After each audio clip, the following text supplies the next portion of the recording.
Hey, Fort Mill High School, it's Mr. Young, your career development facilitator, and I have before you one of my best friends here. This is Miss SJ Schwartz. How you doing today?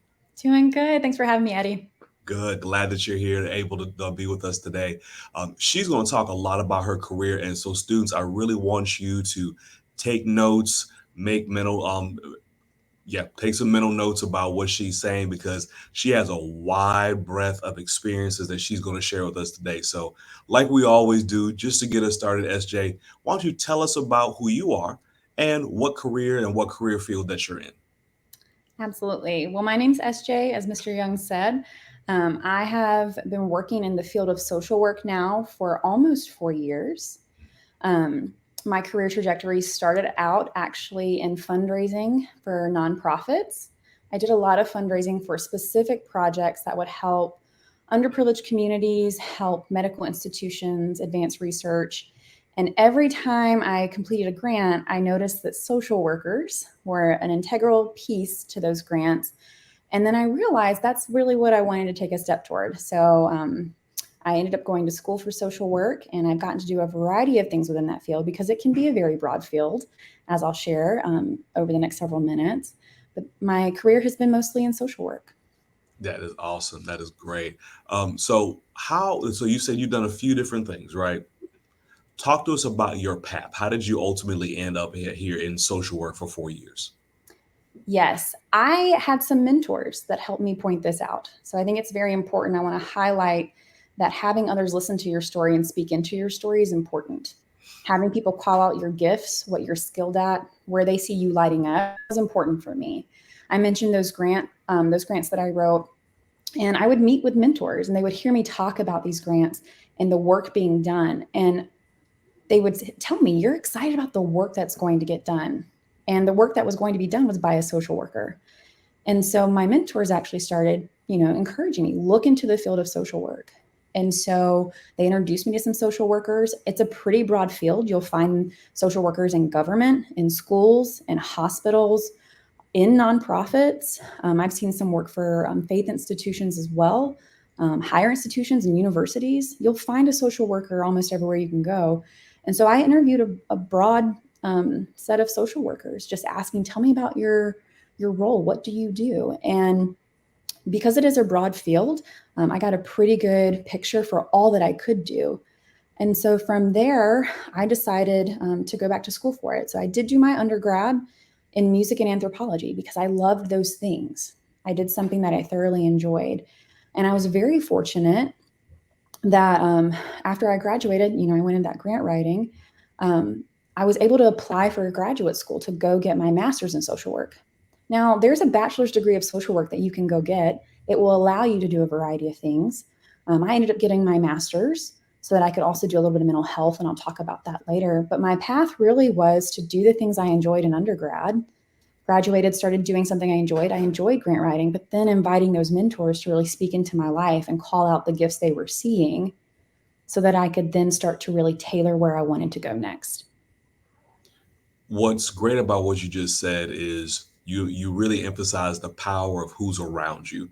Um, so Absolutely. student so students really take a good look at who's around you, not just your peer group, but look at the adults. Are there any adults in your circle who you can ask that question and say, where do you see me thriving? What's good with me? And also, I'm really interested in this career field. Do you know anyone who's doing that? Because sometimes it's not what you know, but it's who you know who can help pour into you and help you guide you along the way. So that's a really, really good point, SJ.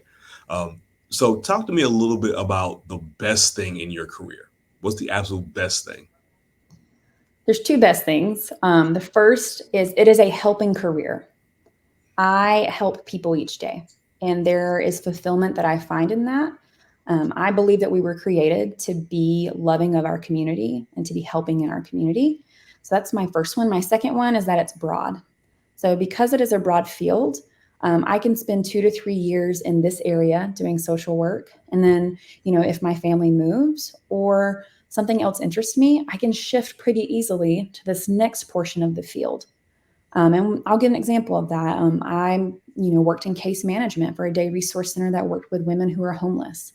I loved that job. It is a heavy job. And so after 3 years, I decided, I need a break from this. And I went into clinical social work to work with mental health. And so that broad field, that ability to change to different areas of social work is also something that I love and interested me when I was pursuing this career. And that's really nice because if you're a person who likes variety, Mm-hmm. who likes some change, who likes to see things different, maybe not every day, but every few years, if you want to try a different experience, it sounds like social work is a perfect fit. Yes, and I have found that within the field, um, what I've done previously is built upon in the next thing I do. So the knowledge that I've had in working in case management has greatly benefited me in treating clients with mental health issues. I'm more aware of resources that are available to them. I am more aware of scarcity mindset or certain cycles of human behavior. And so the things within social work build on each other, and they're relevant to other areas of social work too. That's really good. That's great. So let's talk about the other side. You said it's heavy. What are Mhm. some of the more challenging parts of your career?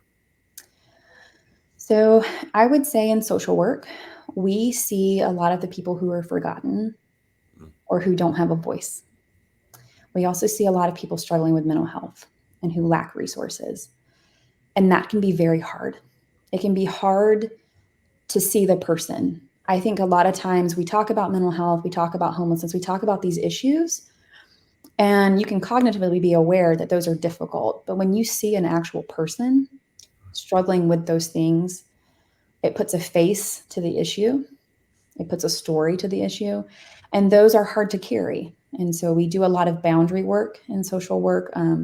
We also do a lot of mindfulness and self care because, as I said, the work is heavy and it's hard, but it's very rewarding.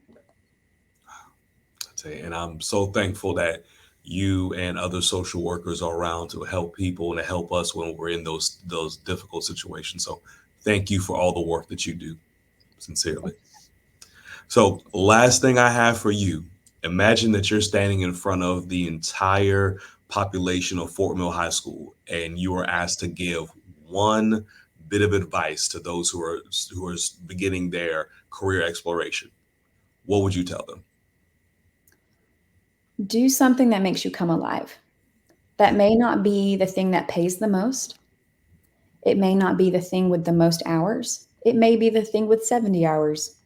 It may be the thing that has the most hoops to jump through. But if you find something that makes you come alive, work won't feel much like work. You will find purpose. You will see that you are uplifting others. There will be that sense of fulfillment. You will look at yourself in the mirror at the end of the day and you will know you're making a difference. You're part of community. And I think that is certainly something I would want to share with the generation or with individual is do something to come alive. And that's a perfect way to end this interview. SJ, thank you once again. We really appreciate you spending time with us today. To our students, keep watching. We'll have more interviews coming up shortly. Y'all have a great rest of the day. Bye bye.